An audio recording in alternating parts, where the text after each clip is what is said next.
मैं ब्रिजेश सर आप सभी को आस्था रियलिटी इंस्टीट्यूट में स्वागत करता हूं। कहते हैं मंजिल उन्हीं को मिलती हैं जिनके सपनों में जान होती है। पंखों से कुछ नहीं होता साहब, हौसलों से उड़ान होती है।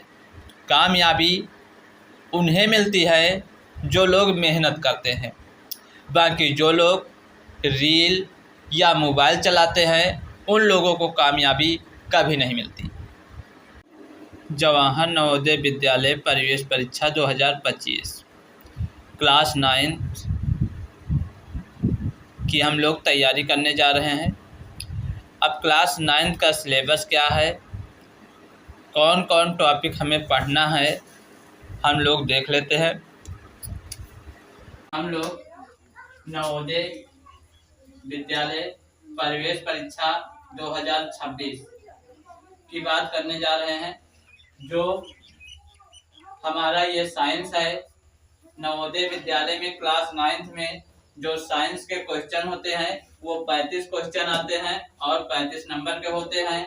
तो हम लोग एक लेसन को पढ़ चुके हैं, ये हमारा दूसरा लेसन है जो नवोदय विद्यालय में आने वाले सबसे इम्पोर्टेंट ये क्वेश्चन है। तो सबसे पहले हमारा दूसरा लेसन है ध्वनि। अब सबसे पहले हम लोग ध्वनि की परिभाषा देख लेते हैं।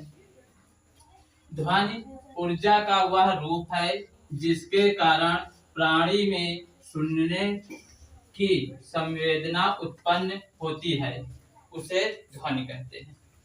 यानी ध्वनि के द्वारा ही कोई भी प्राणी है वो सुन सकता है।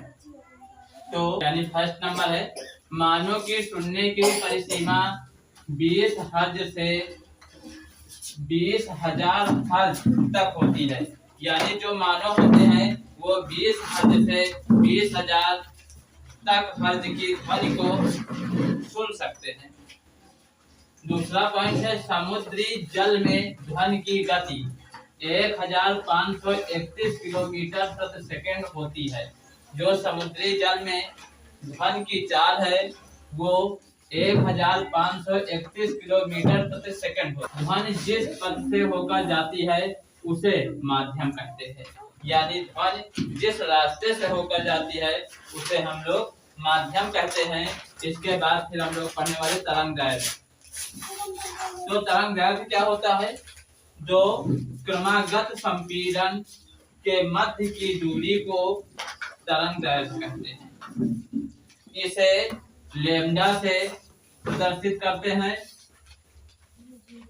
तीसरा फिर है आयाम। आयाम कंपन करने वाली किसी कण की मध्यमान से एक और जितना अधिकतम मान प्राप्त होता है उसे आयाम कहते हैं। यानी कंपन करने वाली किसी कण की मध्यमान से एक और जितना अधिकतम मान प्राप्त होता है उसे आयाम कहते हैं।